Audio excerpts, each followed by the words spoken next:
कर्नाटक के मुख्यमंत्री सिद्धरमैया मंगलवार को राज्य के सबसे लंबे समय तक पद पर रहने वाले मुख्यमंत्री बन गए। सीएम सिद्धरमैया ने पूर्व सीएम देवराज उर्स को पीछे छोड़ते हुए 2792 दिनों का कार्यकाल पूरा किया। उन्होंने अपने पहले कार्यकाल 2013 से 2018 के बीच 1829 दिन तक मुख्यमंत्री की कुर्सी संभाली थी।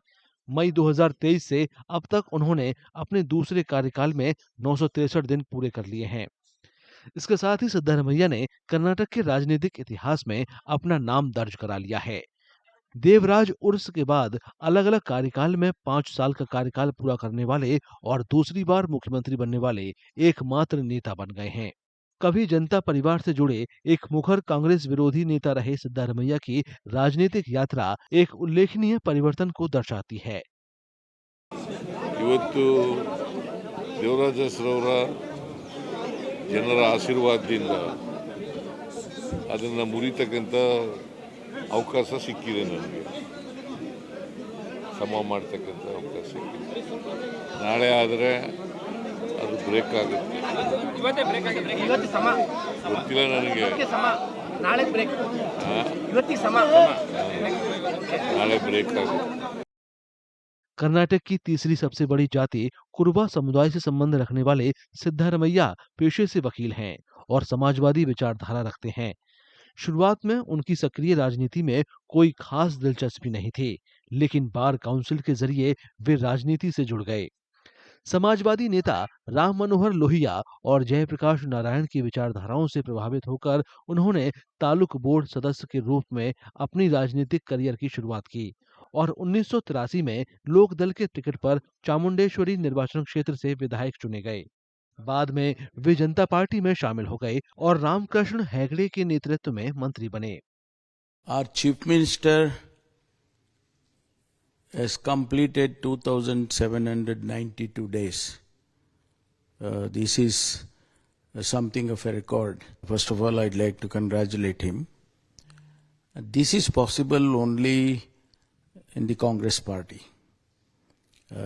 You see, last time Devaraj Aras also was given an opportunity to serve Karnataka this long, and now Siddaramaiah ji has broken it.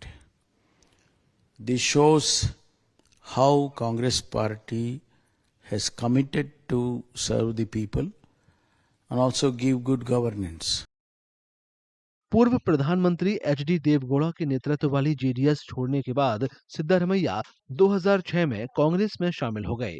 ये उनके सियासी सफर का बहुत अहम बदलाव था।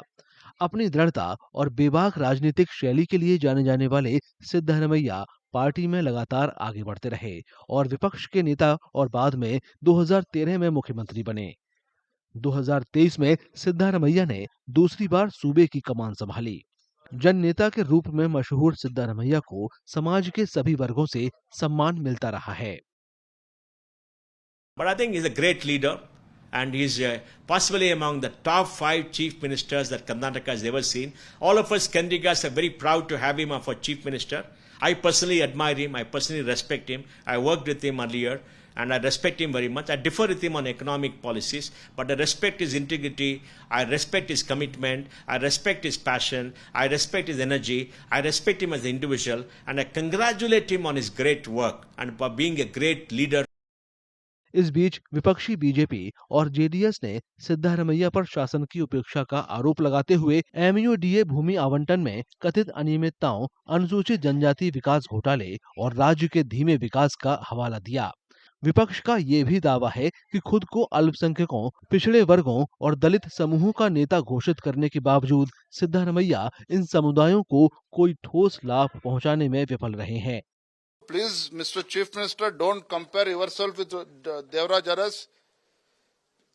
He has a big legacy he has left behind, whereas Siddaramaiah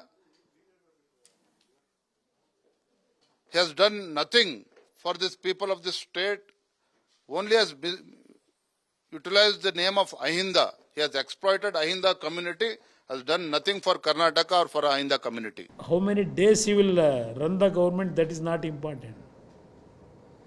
By creating record, running a longest chief minister, that is not the issue.